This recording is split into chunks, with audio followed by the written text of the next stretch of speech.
I was the first person up because I'm not your phone man, and he managed to get a phone. Okay. He may sell okay. one. So I contacted Jpac people. I contacted like 2 people. I told me for her. Yes. Yes. Yes. Then I was the one that called Akwa. Then Jpac did not tell me but I just the same now call Jasmine. Okay. If I call so Akwa and that Jpac friend started making necessary arrangements. Okay.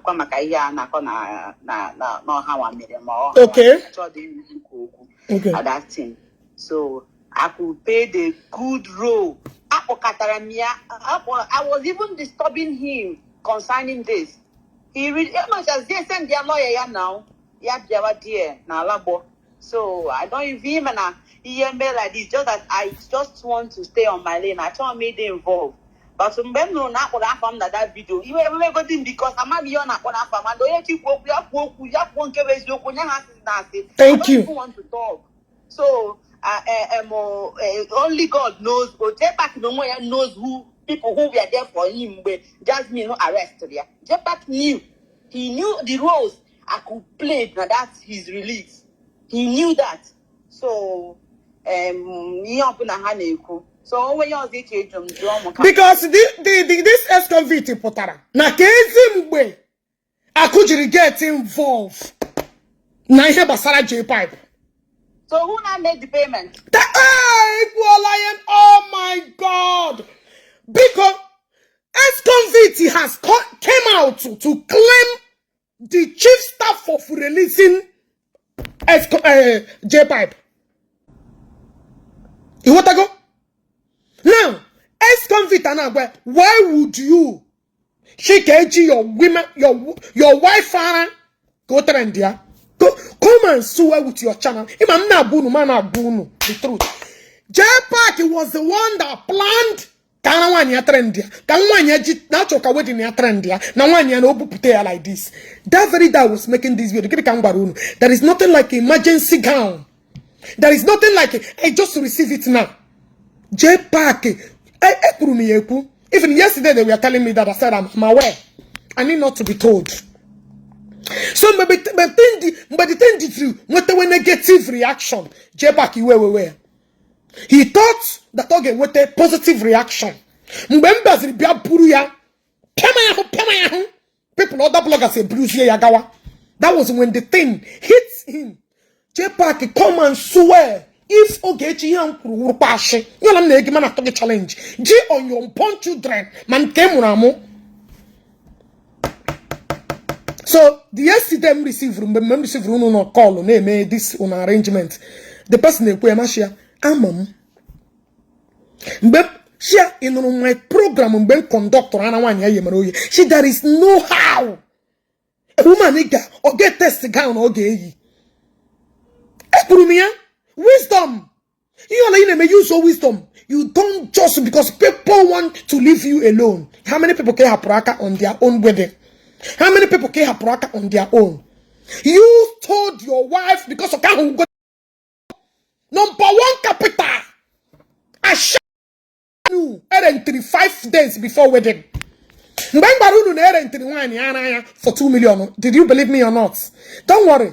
Okay, the evidence. And my beer. Him choloka Jpac and one year me pen. I will scatter them.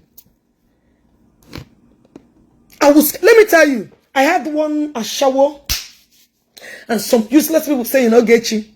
Go to Ogechi. You will regret it. Go to. You see me? I am the only person I take people's secret to grave.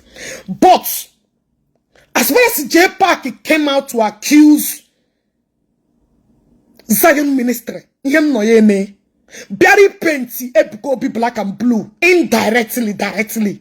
Jpac will never have peace. As far as say, no, Jpac bring information now flipped to say. Now, bagaya go with poison on them mother. Go betray people.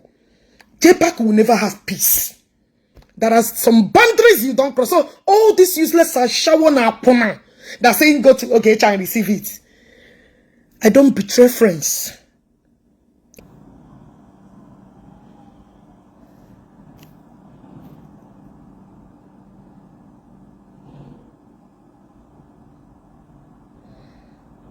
It's not Amaka Dora Shigan.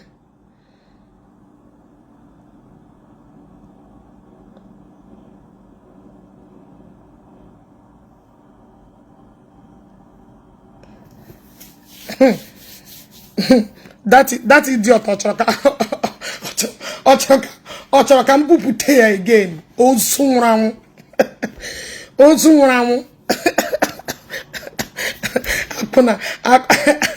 Apunenwe garage. Apunenwe garage. Ali the idiot okurunide again. Maybe your next version of.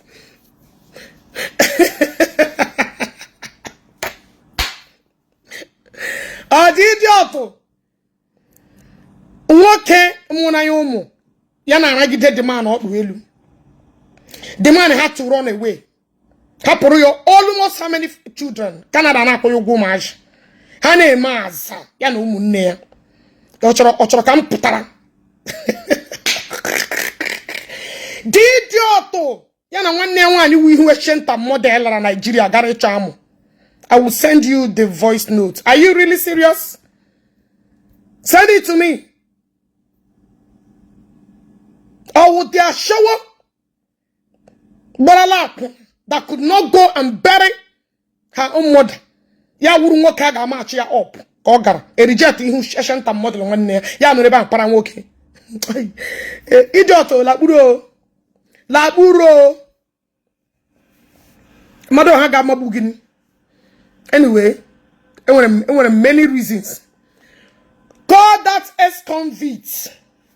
Call that also. And I call ex-convict. And I call tag ya share this video. Call that also ex-convict. You came out yesterday. You was ranting and giving people false information. Need to put the person that went to bail first and foremost, share this video when information in Jpac, you know, somebody that I respect so much contacted me to allow you to rest. Many things because that I should let you be. Because if I'm about the person open, I can't call him and I lie until Onyeka Kalisia. Mashi okay. But I can see that you don't want to listen. So you want the temerity to start calling content creators. Only Genyego to Sagami. You want the gods to start calling content creators to Sagami. Nigenye ndiko 500,000. You guys were in conference call yesterday. Some of the reasonable ones actually need to have this woman. There's evidence. Anyway, but even evidence, no more share, no more correct. No matter how she pokoro, so you started giving 500,000. Now, come manage to make a wedding. They go there. Jpac, like I normally tell people that this is you. Now let me play one of your voice record. I want to play one of your voice record when you are with me. How you beg people to come and saga for you. You know nobody uses me. People cannot use me. I am too. Come on, man, use you. Instead of man who use her.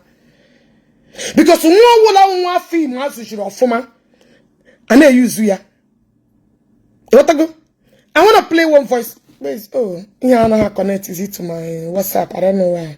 But I believe you will hear it. Guys, share this video. You went and called content creators, and you guys know, Uncle IB, unu register na is, Uncle IB will further creator. Uno should not plan how to sue pen. Excuse me, oh. Who are the people that will sue me? Who are the people get sue me? Ndole win the content creators. Hey, the way am I gonna follow what? That uno plan how to sue me.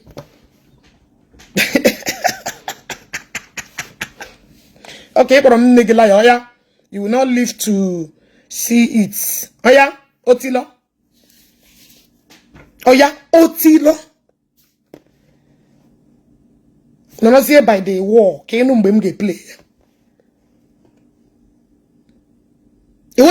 So you are now selling people to. Why can't you use your mouth to warn me? You said you need just to make your wedding. Nature war. Wait, oh, give me the wedding keep post through Basarako. Nako, na suspension. You are warring. So, Kezi Koji Uni him in Ghana Warsaw. Now, why are you telling other content creators to warn me? Need get here 500,000 for her to come and warn me. Nah, you don't need to be paying money. Come out. You walk one you know. Like I said, they're damaging information on your head. And you know it. So, telling people that you're going to pay them to warn me. I don't go from your plan. But then they send all false information about my mother and my dad, which you know nothing about. Now I know that you are the bone of contention. Or again, would the main bone of contention. That you are the architects. No give with the bone of contention with all this rumor. Now you carry and give Ken. Now you carry and all these lies. Now you carry them.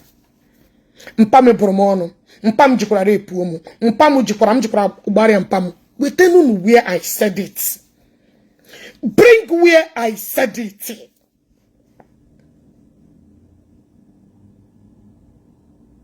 Wait, on a plan is on what ground if I may? In fact, I welcome on a sue. Some of you guys want to brain she no get kulia. Nige kulia. Hebido now upon the conference call it. Some idiots when we go come make I use them go Jpac. Come destroy their life. Come destroy their remaining life. This blew up. Some of them will blue life. Come scatter. Putano. I don't hear on a plan. No. I don't hear how on they plan them for WhatsApp group. What I go? I don't hear how on they plan them. So make all of you. I'm no that no one could I be on a headquarter. No vice, no young president. So Uncle IB, I have had message. Now carry the trophy. Brew the staff of authority. Because I know you a demon from the day one. And I beg up Okumaka against you Hoshin and Akujiri High. On your 10,000 get you something that you can turn on YouTube. Everybody watch ya. Get call her. Something you can use yourself. Sit down. Turn on YouTube. YouTube how to do all this in a useless, hungry content creating job. Simple thing.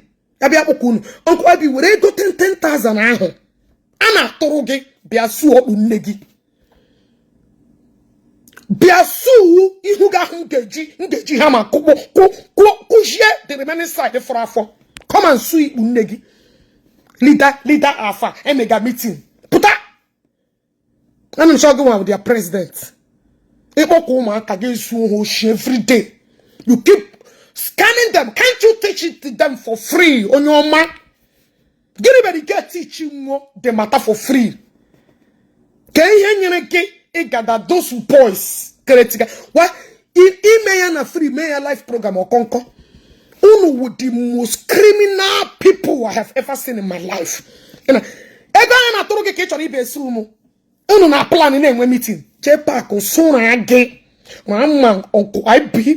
Now anybody that even buy those rubbish. Una nesu ndeni neboga Ifeanyi Ubah all around of the world. Una never see them. No get you na one person. Nah, I go on Facebook on Akuno is the insult of modern and waiting at this blew up. I go on Facebook on Akuno, eh? Who the okay? Before me visit the doctor, me visit Bundegoya Otila. What I go? So, Uncle IB, you are the architect. Only when a meeting yesterday, all charge and bear is content creators. If for the game myself, I'm a boss of for the game myself, they are hungry. As me looking at them. What will you guys do to me? So, Uncle IB, you gather people every year or every 2 months. I want like 10,000. Things he get teaching her for free. You are scamming them, robbing them, hard and money. Umaka who pay you. I shouldn't name him. Can't me name if I may ask you. So this your 10,000 to come and sue me. Okay? Go look for your account. I hope I'm dying a deceive. I hope I'm very, I don't like you. You don't like me, I don't like you. You a demon, you uncle. You are who giri. I'll be who suri. So all this you're gathering, you're forming in a metre Jpac. In a metre Jpac berry. Is it not what Jpac told me? In a metre berry, under what circumstances? So here and in a kono planning. Jpac in the assembly here, national Biabam Pota. For those of you that say Jpac, the web face is not responding to me. He is responding, but I'm not going to be some would nothing but the truth. So all this your 500,000 or 300,000 save where Jiraka Gebia. Because anyone who can make me face Iggy. Now I want to play a voice note. This has been you. This has been how you operate. This has been the way you operate. But again, that's the same thing. Now come play the voice so you go hear him. Gente. Gente. Every work I had out in a room. Save for there was in a bed. You said they do chat to Ella. Send them to Ella. Ella where I lie. Send them to chat to Ella. Ella where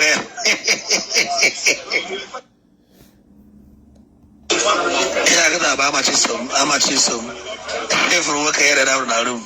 Save for there was in a bed. You said they do chat to Ella. Send them to Ella. Ella where I lie. Send them to chat to Ella. Ella where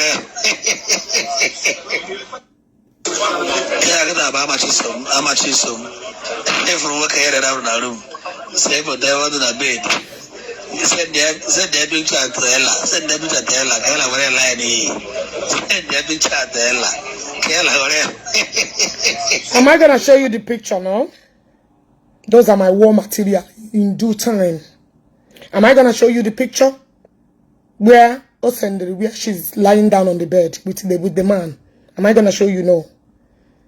But I just want to let you know that Jpac, your way, your pattern of Igbo saga is what I have already known. What I have already known and your system. So when I got the information yesterday, I knew your pattern. I got A, B, C, D. But you cannot even tell my ways of movement. So I know you too well. Ota, this is you. So the information I got yesterday, I don't want to play some voice notes because the voice of some people will contradict. So that means they will not trust me anymore. A conference call. Yes. Okay, man, Ogechi, I'm everywhere. I'm everywhere. So I told me player deka people somebody confided in me. Recorded conversation meeting. Maybe player. No, I don't want to do it. That on a conference call I hold yesterday. Now planning. Ụfọdụ nwere brain.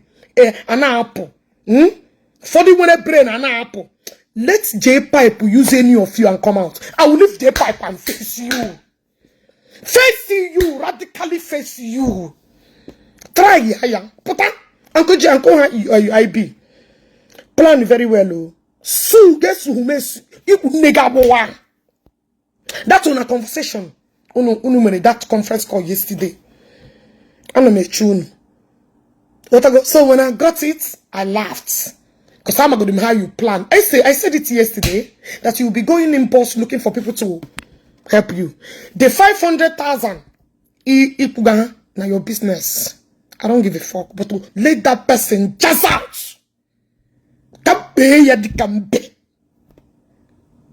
Listen again, oh. This is how you. Nobody tells me what to do. What to do? Who to send, what to use, and do saga.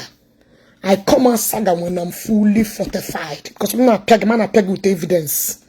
And I'm not saga because when I no. Guys, share this video. Share this video because him gave me ex-convict today. Okay, Chetebo na the last small girl. Can't you? Yeah, I'm a chisum. Every work I had out of the room. Say for they were in a bed. You said they do chat to Ella. Said they do chat to Ella. Ella were lying. Said they do chat to Ella. Ella were. Yeah, I'm a chisum. Every work I had out of the room. Say for they were in a bed. You said they do chat to Ella. Said they do chat to Ella. Ella were lying. Said they do chat to Ella. Ella were. I'm the pattern how you operate. You go for people to do your rubbish. And when you have a wedding, this has been the way you operate. How you operate, but I'm that Ogechi.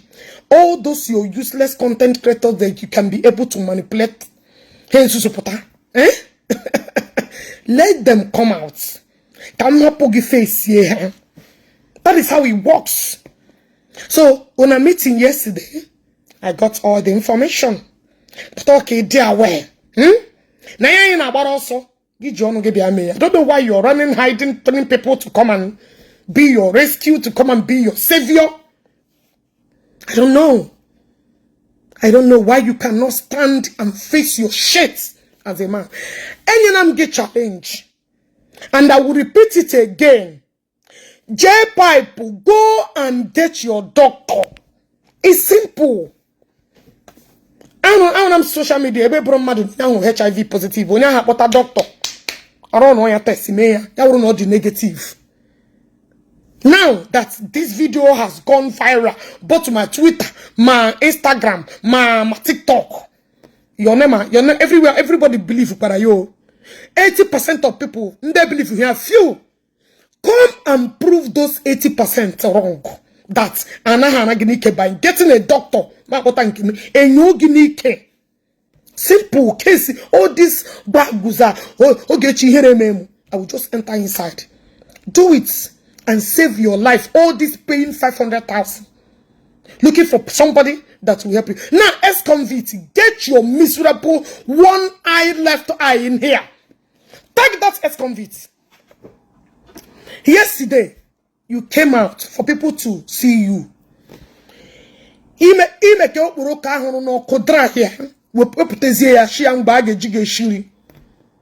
Chere?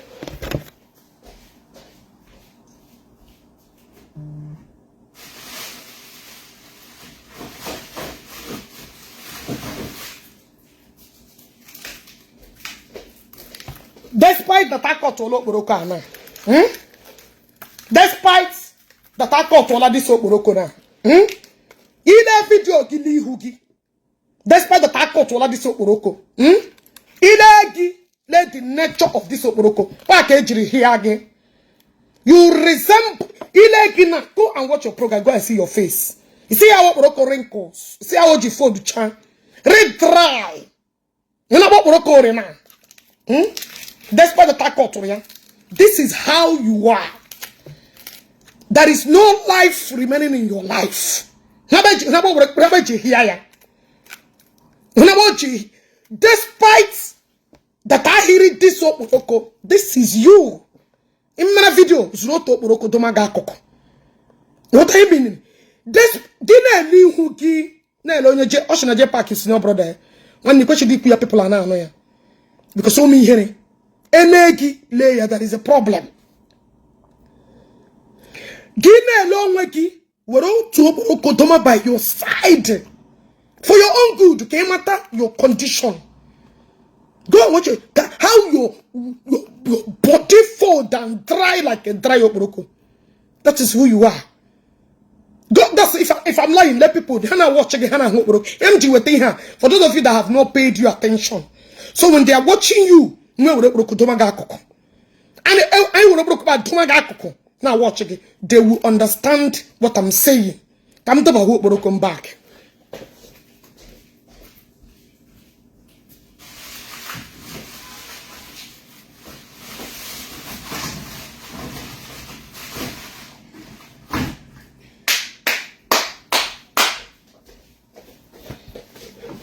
As your condition, the go. Eh? You are a demon. That is how demons look. Witches and wizards and abali. You want to go? Witches and wizards and abali. So, out of your age, your ridicule ass oboroko body, Jpac can 500,000. So, out of all the content creators, he was trying to manipulate. Sorry, he was trying to manipulate. Yawuruki that he was able to manipulate. Shocking dry fish. You are, I want to get that 1 naira come. See, any man money can buy all this, all the go who you compare money. Or who go. Show me your friends, I will tell you who you are. Any man that 1 naira 500,000 1 million can buy is a useless, hopeless man. Because you don't have integrity. You do not have integrity. That is why Jpac were able to convince you out of all the content creators that decided, I believe that this woman, you go evidence. He was able to maneuver you got put don't be selling issue. You were hopeless idiot. Excuse me. Did I hear you say you want to call for peace? Did I hear you say let there be peace? Now let's listen to your vagabonds. Let's listen to your trash yesterday. Let's see whether you're calling for peace or you just want to come and show. Let's hear from you whether you are calling for peace or you're clamoring for war. Let's go to ex-convict platform. All I need you to do is just to share the program. Make all over for peace. I'm gonna bury you to 500,000 I collector. Dry more oboroko and dry more. You want to go? Let's go. Let's go to your platform.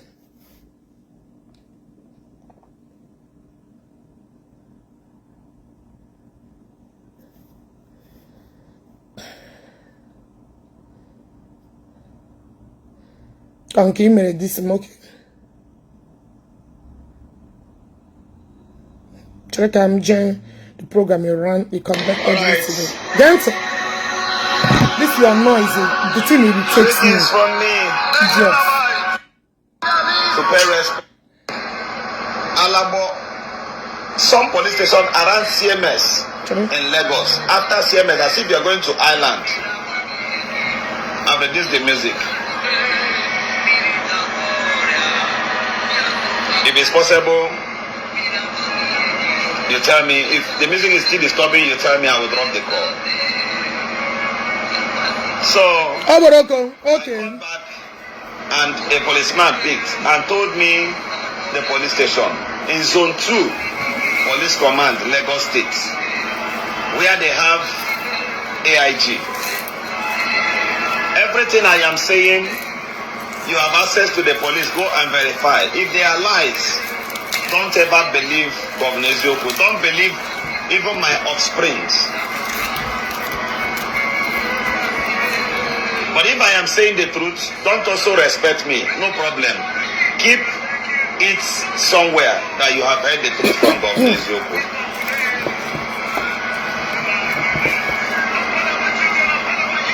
Now, for some days now, let me off the music so that you can hear me.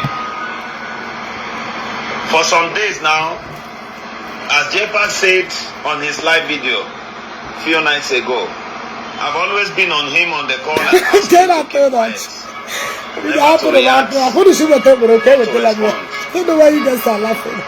And even as at yesterday, today, I have continued doing this. He said it on live camera.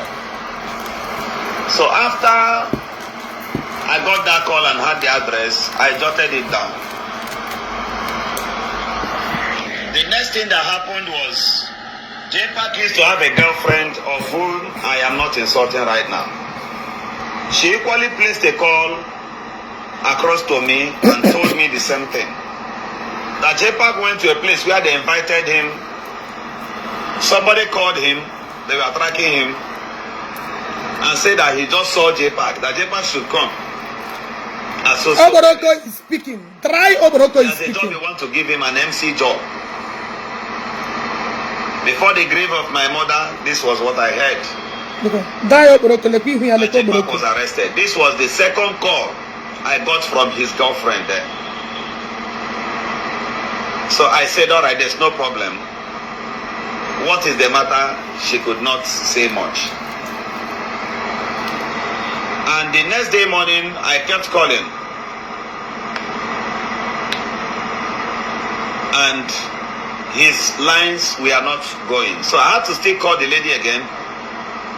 She made mention of the same police command. And I booked my tickets. And that of my brother, Emeka, who happens to be my cousin. The both of us were in Port Harcourt. I boarded flight. And I landed Lagos with my brother, Emeka. We landed Lagos. A blogger, I wouldn't want to call his name. I was the one who also called that one, and he came. Very nonsense drive me. Who Jpac also helped to promote his page, but today he happens to be Jpac's enemy. Listen to me carefully. So I got to the police station. All of you know Zone 2, they have AIG. Oh yeah, they go me pegano, they go on other. Assistant Inspector General of Police, one fell man. Try talking, nothing is coming out So of when I it. got there, Usu. they collected my phone because you must submit your phone before you enter inside. So I entered inside. I came out again to have access to my phone like this, to take calls. Useless man. Once My guys, back I'm inside drop again, one the here, IPO's name is Supul Uwalaka by name, who happens to be a good man also. And another fair, tall Anambra man, that one is also a DSP, who was the commander of the particular team that arrested Jpac that day. So when I got there, I now heard the matter. I said I want to see Jpac. So they brought me, I saw Jpac, and Jpac briefed me that it is the issue, the videos he posted about Jasmine. Listen to me carefully. I said, all right. I went to the commander and discussed with him. They brought Jpac out from the counter where he was sitting, another place. If you know that place, they have only offices and the cell is inside. So Jpac was kept where they do this thumbprinting. This was where I met him. So they brought him, I encouraged the police there, they brought him. He now sat with me and Supo Uwalaka, who paid attention, and the man's concern was on how to resolve the issue. So, the tall man, I don't know why you guys are laughing now. The man said that the IPO should call. Hey, Ogechi got arrested. Imagine. Hence, I am here. Imagine. They called Jasmine. Jasmine did not come for over an hour. I waited. And ideas were coming that that video was wrong. It was wrong. While they were trying to amend the charges, the lawyer of Jasmine came. And they were trying all possibilities to drag the matter to court. Along the line, I now considered myself that hence the video is the problem. I explained to Jpac while he was sitting with me one-on-one. Tell the police to hand over your phone to me. Let's know what we can do so that the evidence of that particular video we are talking about online was still on Jpac's page. So Jpac accepted and approached the man. We now told the policeman clearly to please give us the phone, hand over the phone to me. I behaved as if I'm about leaving, but we needed his phone for his business. So while we were talking about that, the man accepted and it was written, Jpac signed. Jpac knew that I cannot operate the phone there. Already he has given me the password of the phone. Again with this dry meat. So that he needs drinking water and food. The phone has been handed over to me. The details of these signatures are still at the police. They are all verifiable. That's why I said you can verify. I collected the phone and I left outside. I went outside. I bought water and I did not buy food. I deleted that video. Go and check if you are intelligent on the internet. Idiots. Because I need to 5 million. Be in custody. I don't. Hey, Akwa, Warlord. Page. The rugged So you. I was the one who deleted They that scatter and video destroy myself, not even Jpac, so that the evidence will not be there. While I approached this lady, Jasmine, the evidence and the pains will no longer be there, bullying her heart or her conscience. The good first lady, all this story, because your name was involved in this story. Because if you have opportunity, I want you to call. I want to ask you some questions. Oh, I'm trying to because you are involved in this video on narrative. Because would you do me just a favor? I want to ask you just 1 or 2 questions. Okay. Can you call my WhatsApp? Because first lady, there is something that I want to ask you because all we can work it but no to all Jpac arrest. Please, I would like you to call me because for clarity's sake, now this, but he did not want to mention you. You want to go? Please, for clarity's sake, because how deny you this ex-convict is not please pick up my call with all due respect. Because Nemo, pick my call because all we get with that girlfriend you make sure you see how they are trying all possible best to cover the truth. But I'm a mistake meet when they come. Karen, first lady, because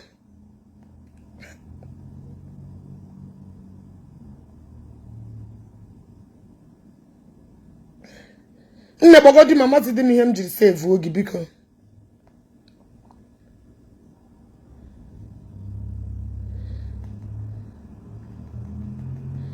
Bogodi my WhatsApp because mama didn't him just say Voga beg. Hey PJ Boroma on the me PJ I'll call you back.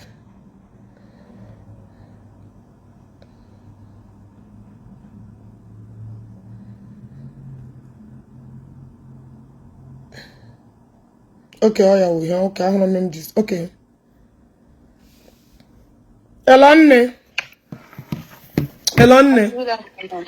good afternoon, Wanyama. Sorry that I'm bringing you back to this, but what I go, any day, something like this, I will still call your attention because Jpac arrest. How did Akwa get involved?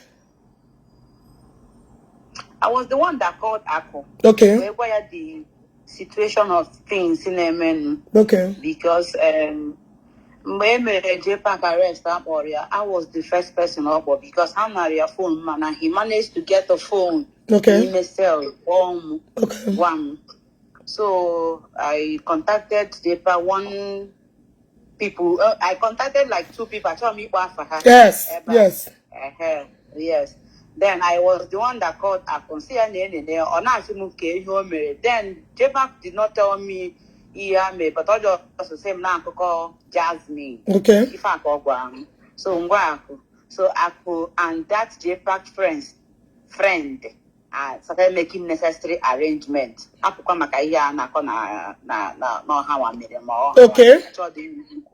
Okay. At that thing. So I could pay the good role. I was even disturbing him concerning this. He really much as they send their lawyer now.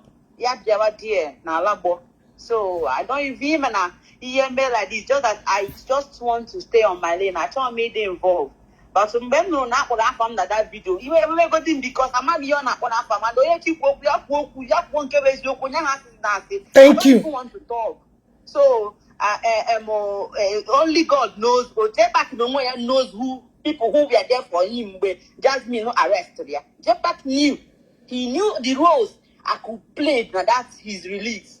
He knew that. So so when you because this ex-convict putara na kezimgbe akujiri get involved na ihe basara Jpac. So who now made the payment? Equal lion. Oh my God!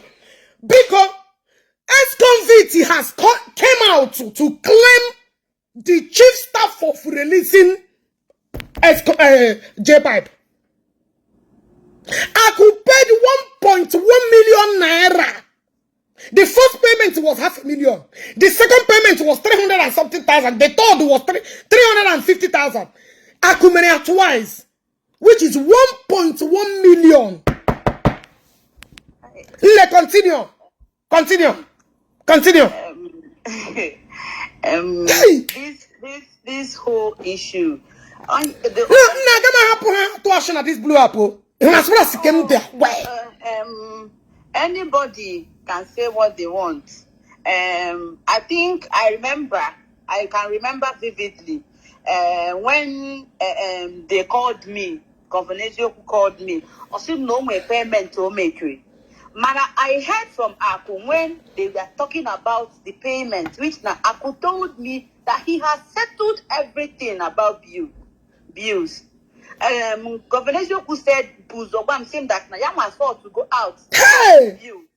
Man, Akwa also told me that now Yama Akwa got all those things. But no fact. Oh no, Ibadan. Oh no, these bitters. I was the one disturbing him. That all these release. Man, the only thing not there is Jpac on his own. Only release there. So okay now, because can somebody get with them that post Jpac made the very day of Tarananga? Can somebody with them and when add the ex-convict in that post? Can somebody look for that post? I must even go on.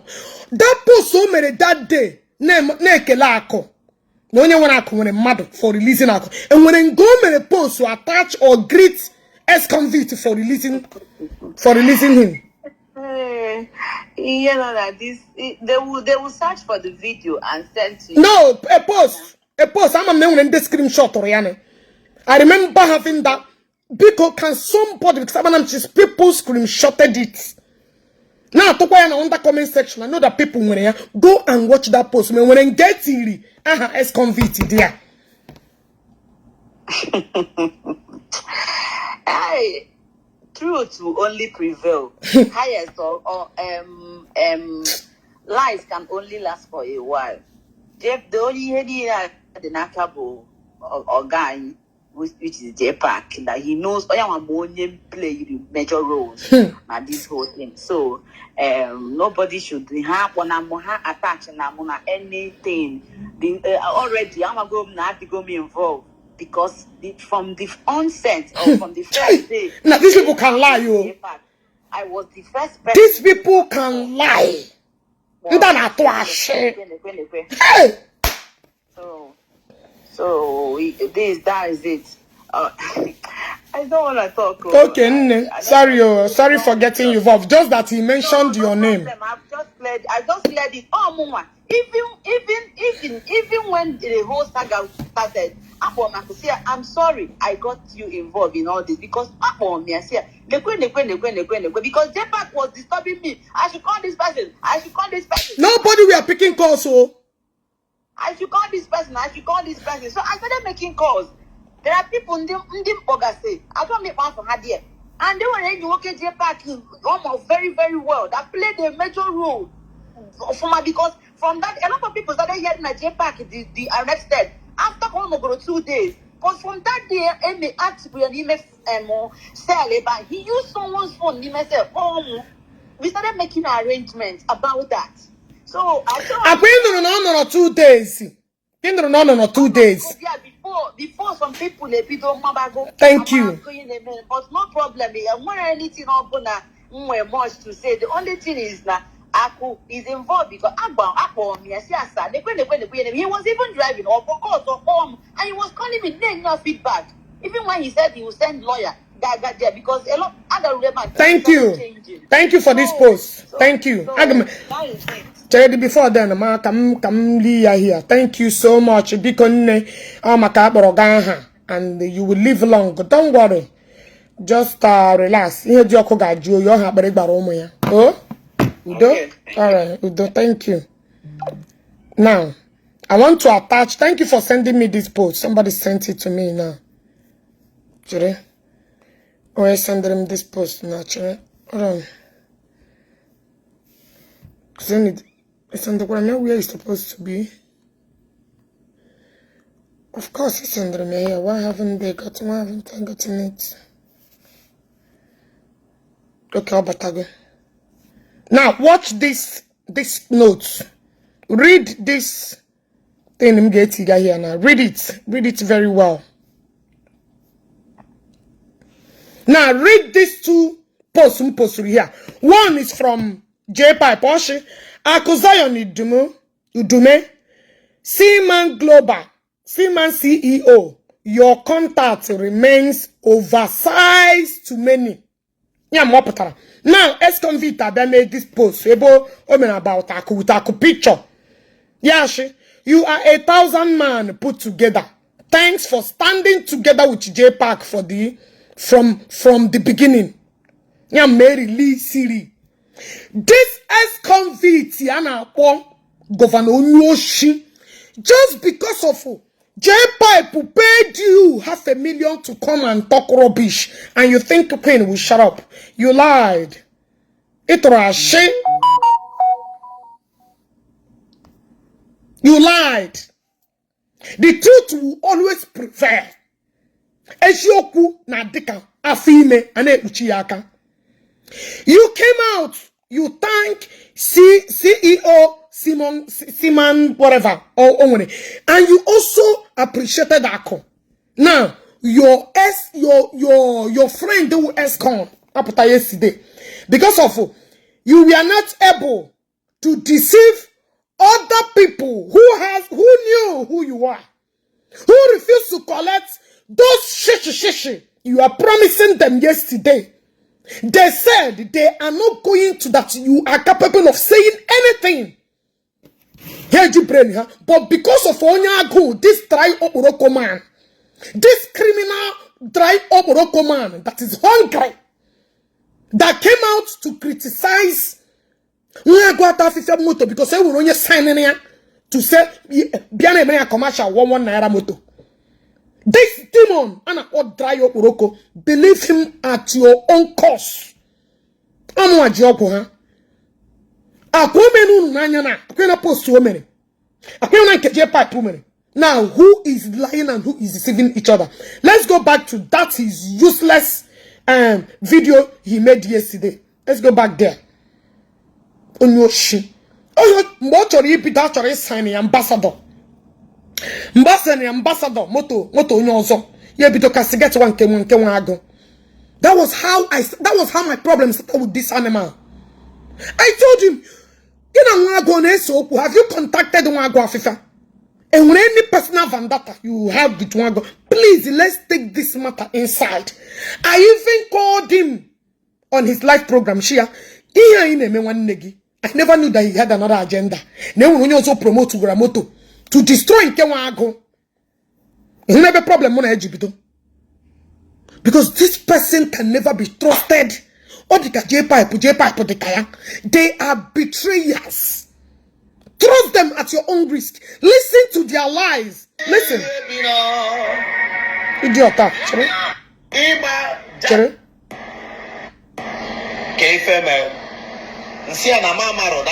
don't really know what happened.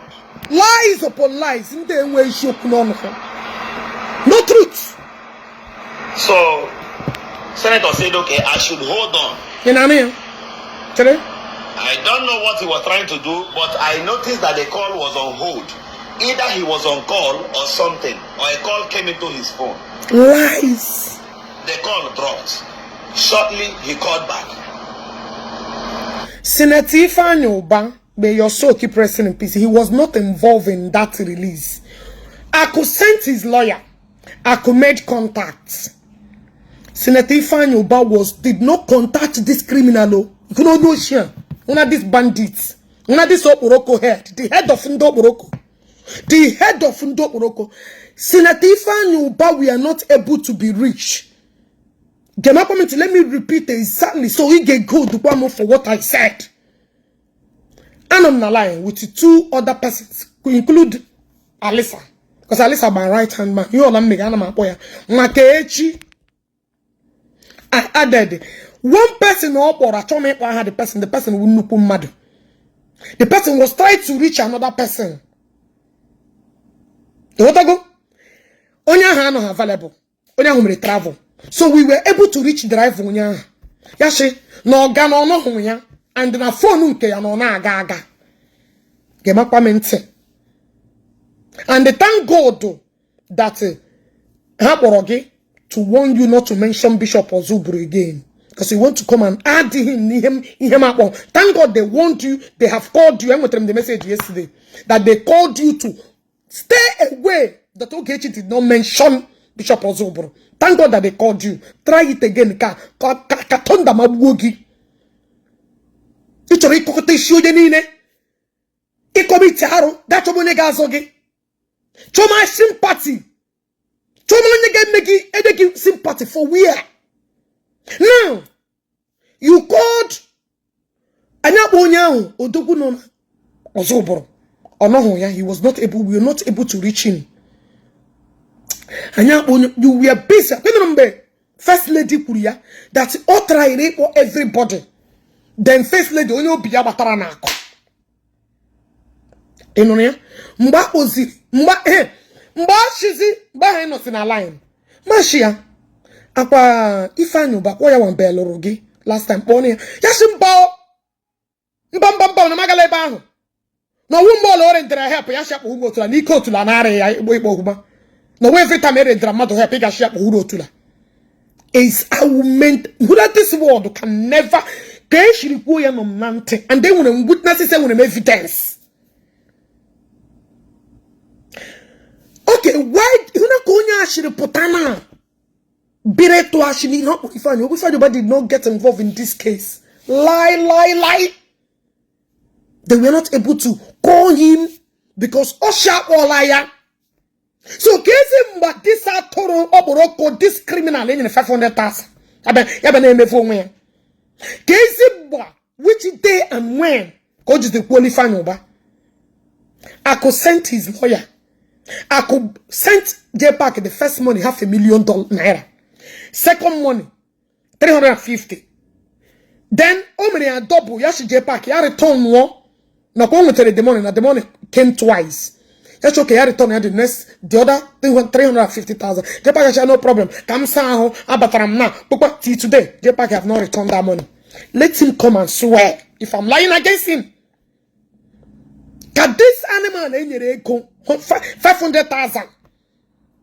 Putara, Bena Tuashi with his Okuroko dry face. And people were believing this monster. People were believing this animal, one of Madana or ex-convicts. Ojo to Anya homage. Ojo to Anna Kapian Wumaka. Anna joking. Why are you a liar?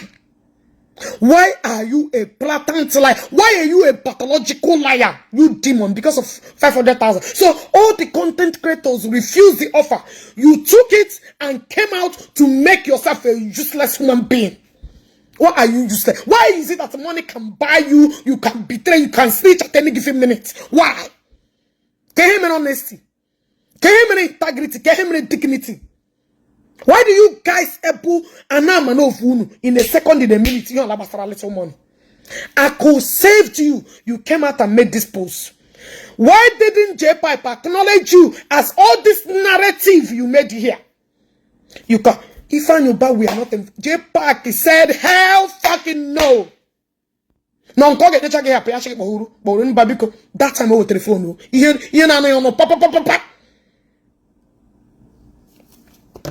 Thank God.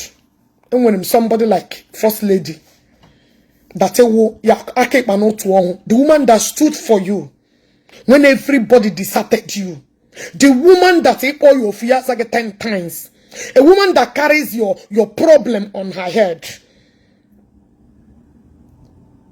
A woman that carries your problem on your head, that you later disappointed.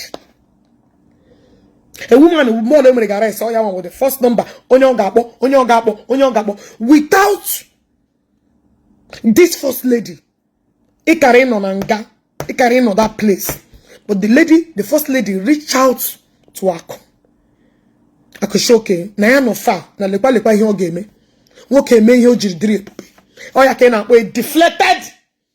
Oya ka this so that want everybody to see him as somebody. Now, a deflected nobody. Oh, in fact, I'm telling you, whenever you want to address a Kure picture, yeah, and gang that deflected person, I don't know why you are too afraid to mention his name, to put his picture. Picture on Deka. I don't know why. Picture, yeah, can't you address him? I can, when I want to address you, I put your picture. You know that I'm talking to you because you can't do shit. I will even show you. Because anybody can answer Ogechi Okeke. Anybody can answer ex-convicts. Anybody can answer anybody. Put my picture and address me. That's what makes you a real man. And that's what makes you a real woman. That what makes you that you're not a coward. That you can face any challenge. You got to go? Court. Simple.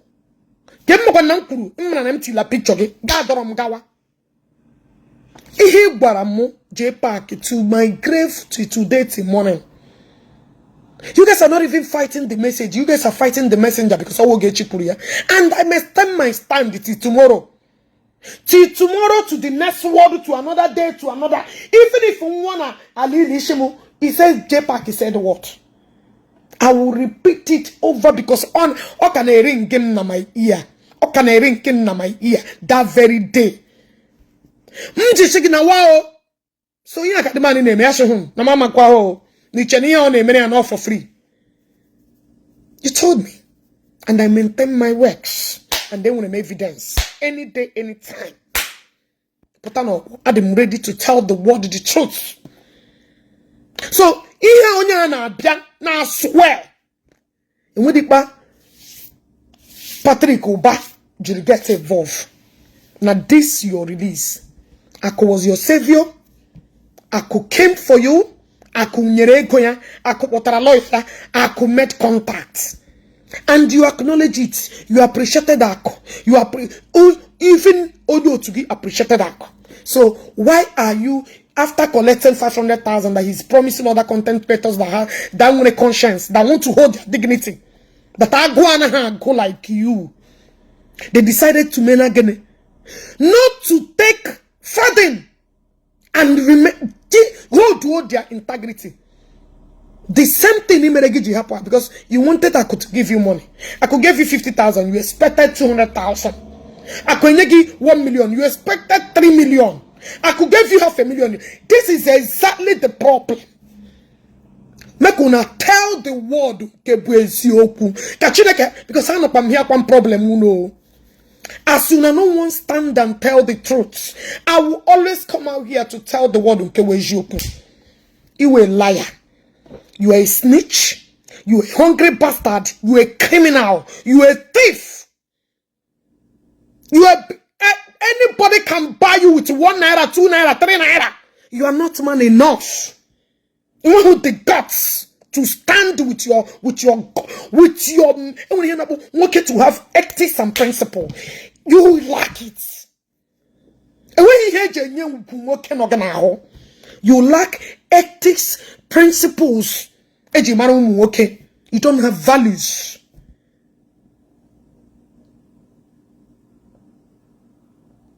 Nothing. Now you came your program yesterday.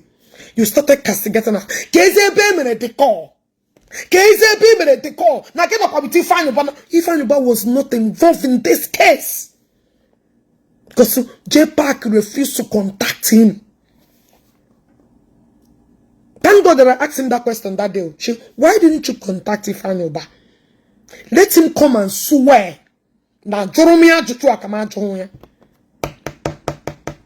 Let him come and swear with the unborn children.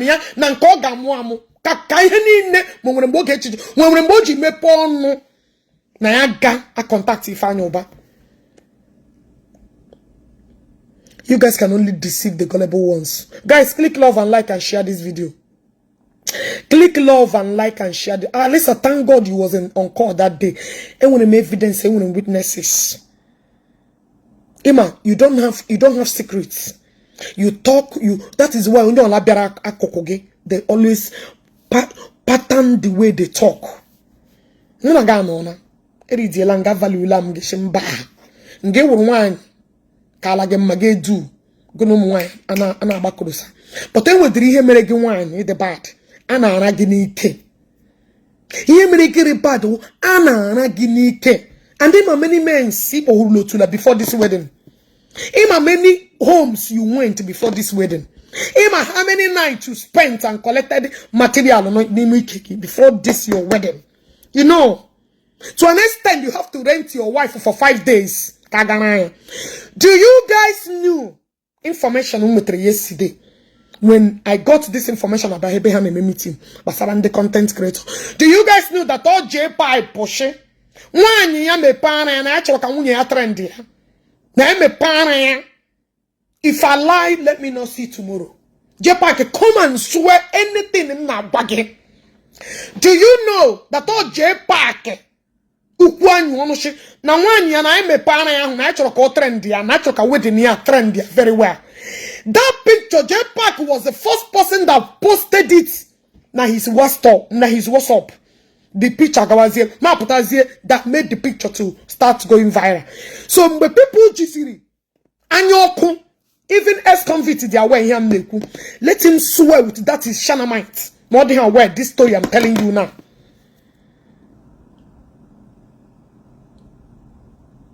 You want to go? Now, ex-convict and why would you shake your women, your wife, go to India? Come and swear with your channel. The truth. Jpac was the one that planned. Like this. That very day I was making this video. There is nothing like emergency gown. There is nothing like I just receive it now. Jpac. Even yesterday they were telling me that. I said I'm aware. I need not to be told. So maybe the through what the negative reaction. Jpac where.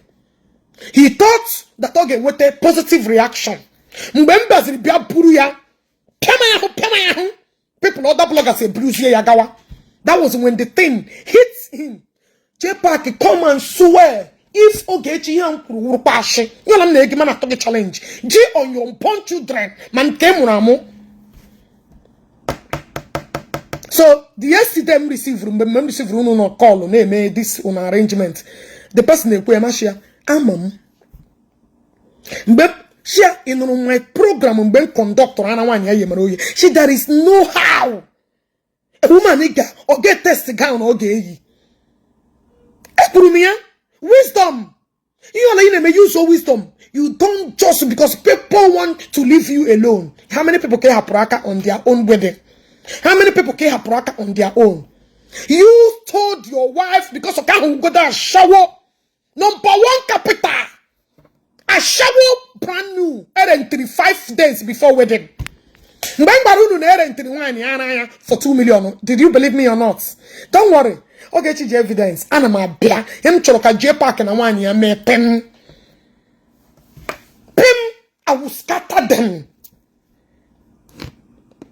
Let me tell you, I had a shower and some useless people saying, Ogechi, go to Ogechi, you will regret it. Go to. You see me? I am the only person I take people's secret to grave. But as far as Jpac came out to accuse Zion ministry, very plenty go be black and blue, indirectly, directly. Jpac will never have peace. As far as no, Jpac bring information now flipped to say na bagaya go with poison on them mother go betray people. Jpac will never have peace.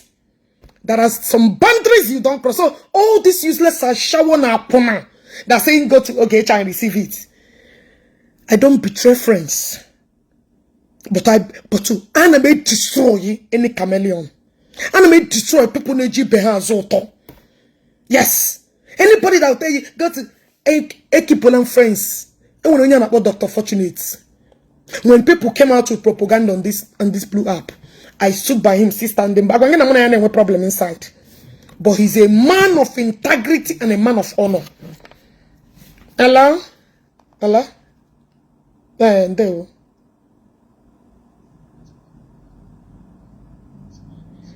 Mbao, ex-convict putara yesterday. Now to get them ashe. Now to get them any name ashe. Ebe na chori raise ya like this. Jpac.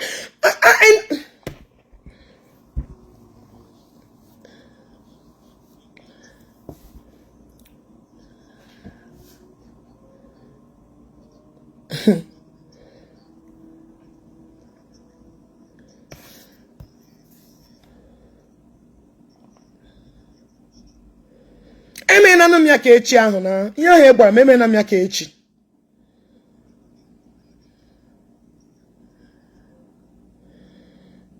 But why you need to trim up ya? Order ima yesterday. Ogara got and the content creator. Nye ex-convict 500,000. Kobe Obama war.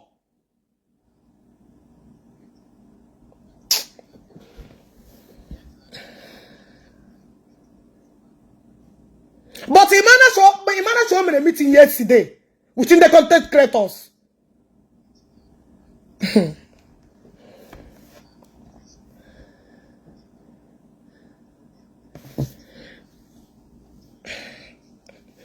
I'm so bad.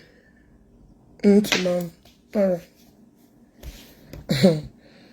Time finish, you go the ex-convicts. Can finish, you go this ex-convicts. I go in, mama. Can get face. Ebe hasla map go digi. Can map go that one for now. But you know this ex-convict, that 500,000 on yeregi. Ije puta. I'm a berry giga. Iga collect yana come next time. Anytime that has to do with you want to come and lie under this surface. Iga collect ya. You cannot tell yourself the truth.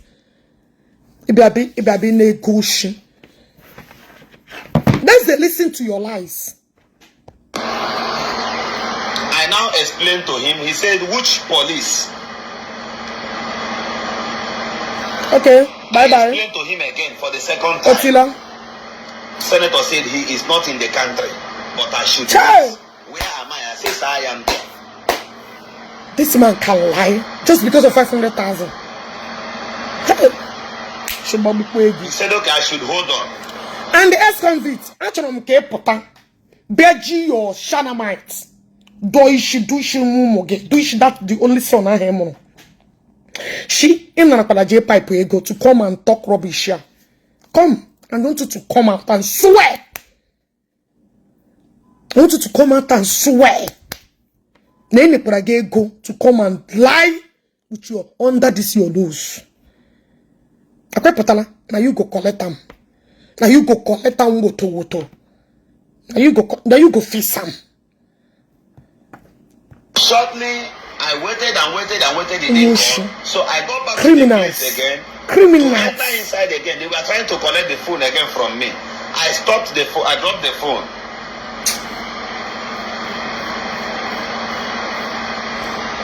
Anytime I am on live section, any ugly or stupid comment, I'll block the person immediately. Because this is the moment you wanted to hear.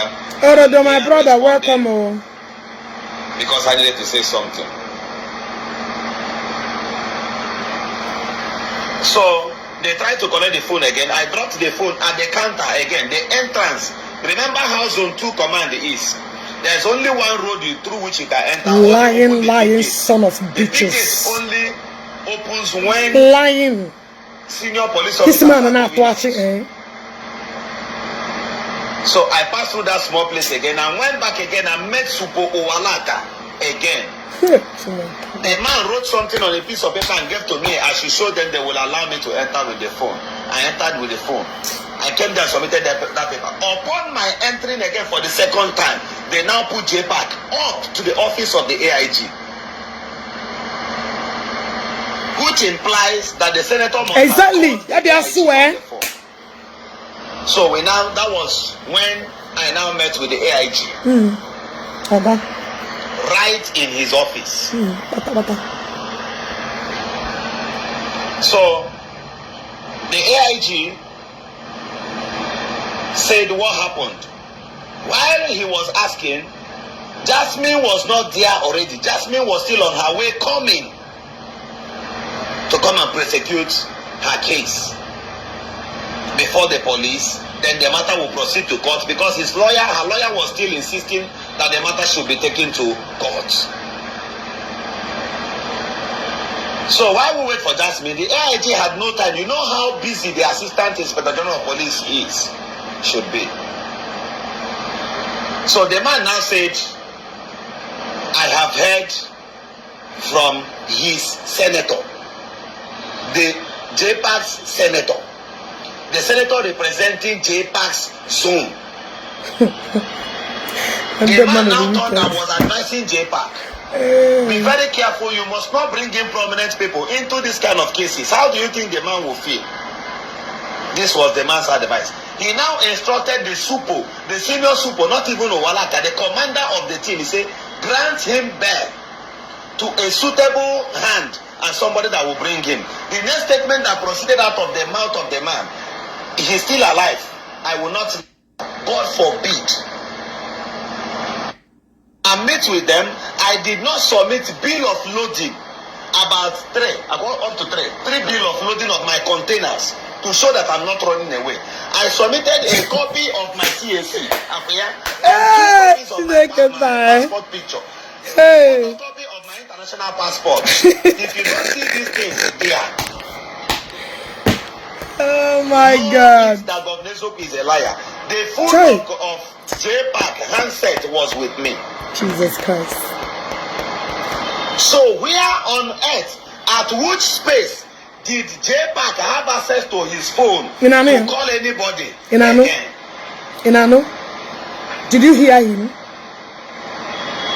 Did you hear this? Somebody This commented. album? Let me respond before I block you. Did you hear this old sharing 500,000 to come and call you? Jpac is my senior. For the very first time, I'm telling Imagine. you. And I don't want to tell you my exact age. Imagine. Jpac is my senior. You know? Then Jpac is not my organ. Jpac, your senior. Jpac look this fresh. Look at. Jpac look this fresh. Jpac is your senior. But you look like Oporoko. Jpac is your senior. Jpac look this fresh. I'm not here fresh. I'm what is fresh in Ahoya. Jpac look this fresh. But I'm not sure them happen. Jpac, you look this fresh. While you look like a dry stockfish. Eh? Jpac is your senior. That means you need something is wrong. That means so your jaw and your frustration are dry. Look at Jpac. You just war something nimic. Sorry, no, I'm happy for now. Jpac is my friend and brother. So you are blocked from this page immediately. That's you. That's you again. Can I see? Somebody should help me tag. Jpac, you get look as a great grandpa. Jpac is your senior. Can comment on ya? Can comment here? Can comment here? Come on. You can get for comment here. Okay, you are blocked from this page immediately. More of them, please. I want to see many more of them. Guys, now share the page, now share this program because very soon now they will be reporting it. Came back in my life, they'll be reporting it. Share it. And I journey at home. That one. They don't take eyes. So Jpac's phone was still with me. If there was need to answer call, forget all these Galadima noises on the internet. I was the one who signed the bail bond. I was the one. Of which I think. Did you hear what he said? He didn't finish that lie. He did not finish that lie. These bandits. I draw back. Pedro,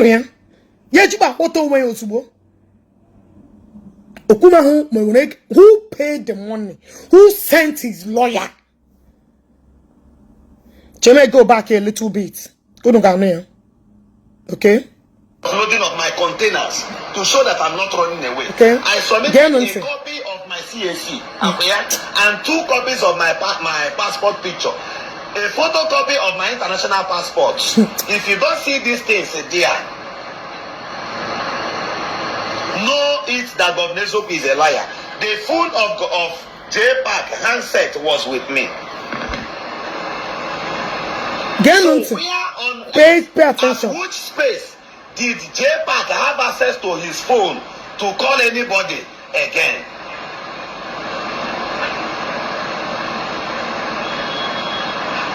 Somebody commented, let me respond before I block you. Chinwo Dora, he says, stop playing boy to your junior brother Jpac. Jpac is my senior. For the very first time, I'm telling you. And I don't want to tell you my exact age. Jpac is my senior. Then Jpac is not my organ. Jpac is my friend and brother. So you are blocked from this page immediately. That Chinwo. Can I see that Chinwo again? Can I see? Somebody should help me tag. That's Iwatro. Let me block you immediately. Hi, can you comment on ya? Can you comment here? Can you comment here? You can get some comment here. You can't see shit. Okay. You are blocked from this page. You are blind man. You can't see comments. Them, please. I want to see many more of them. The only thing they got walk home what small girls. It's your two. Many of them it's your FI. Block him. I blocked that one. So Jpac's phone was still with me. If there was need to answer call. Forget all these Galadima noises on the internet. Gentle. I was the one who signed the bail bond. I was the one. Of which I think the next day, yeah, I think Senator Michakura said, "No, na Jpac go my JK." You know the thing. He went to the pit. So one way, J. All those Galadimas that were making noise on the social media, none of them came there before God and man. Hey. Hey. Hey. None of them. That phone was with me before God Almighty.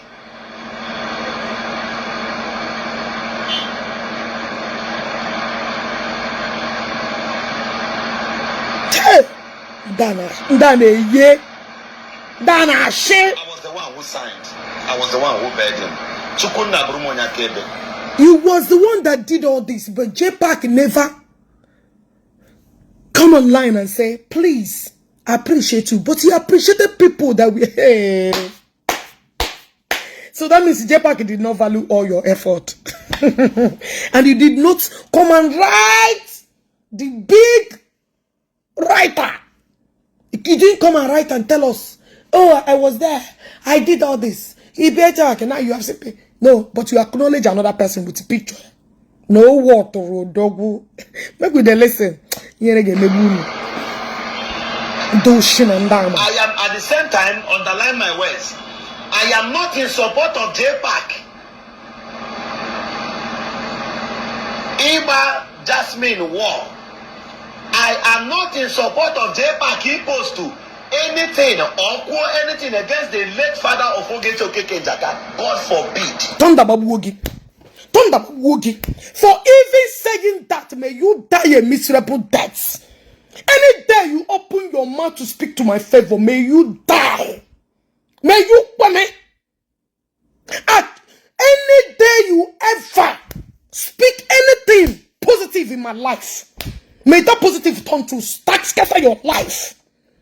Who asks you whether you are in support or you're not in support? Remember, people, don't you ever in your entire generation and ever give me any fucking credit. Don't happy boogie.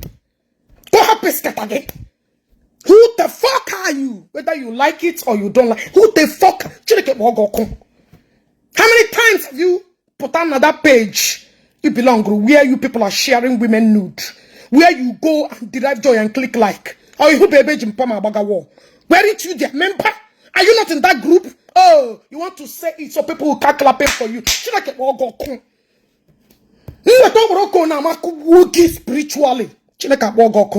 you want to come and be a good person to who? To those idiots that are watching you. You want to play a good role now. How many times have you watched them molest my father? The group, the page you among them, you click love and like and follow their pages. Did they tag you? Don't you see it? How many times have you come out to come against it?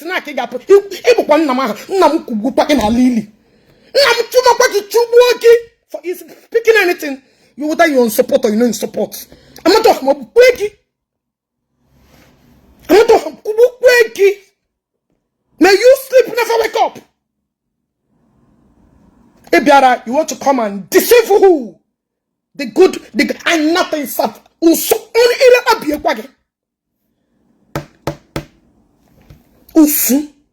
manipulated demon like you. A job more. Now, Oneki deceive. Oneki deceive. Oh, is that what gave you the right to say peace? Riela.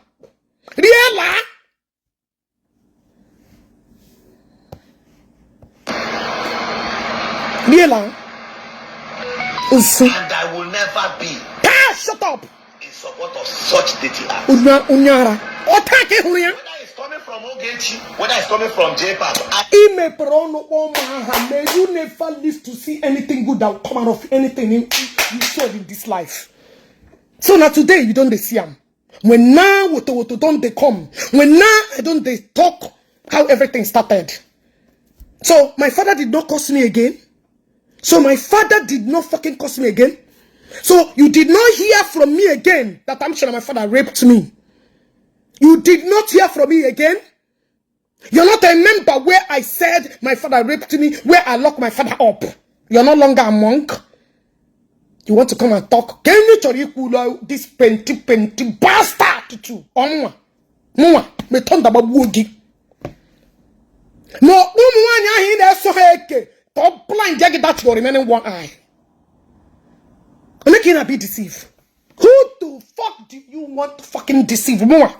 That all today came when my father corpse now by a war. All today came on Nati.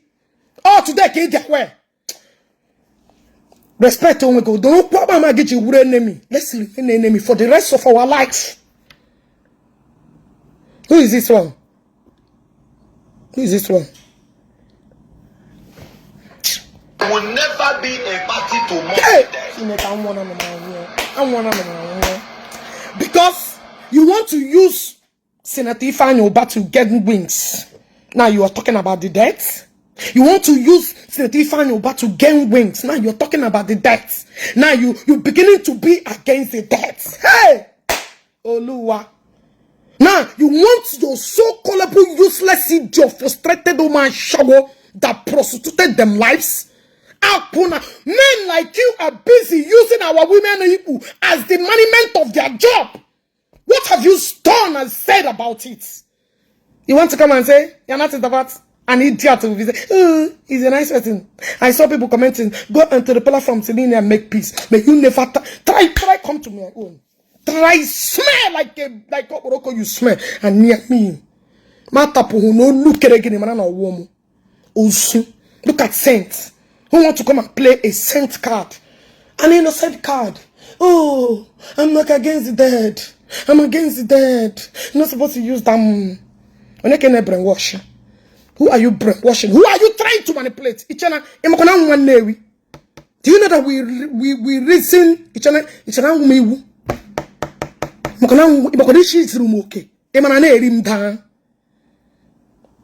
Come on, deceive this your useless. You follow me in a court, a jot on one, a miss caricature. And you kept deaf ear like you have not seen it. Ogechi is bitter. Yes, I am bitter. Very bitter. Very, very bitter. Complete one. And don't him just show me. Because when you are dealing bitter, will not deal with all of you. I am really bitter. It's not that bitter is a placement.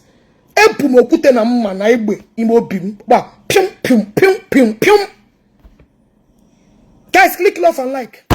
Oh, bitter. I am completely bitter. Yes. Serious one. Oh, it didn't have way. Very, very bitter is a placement. Yeah. Very warm.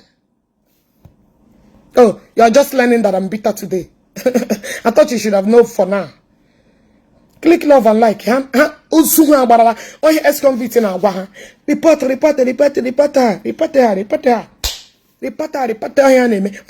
Always share this program. Because I know home.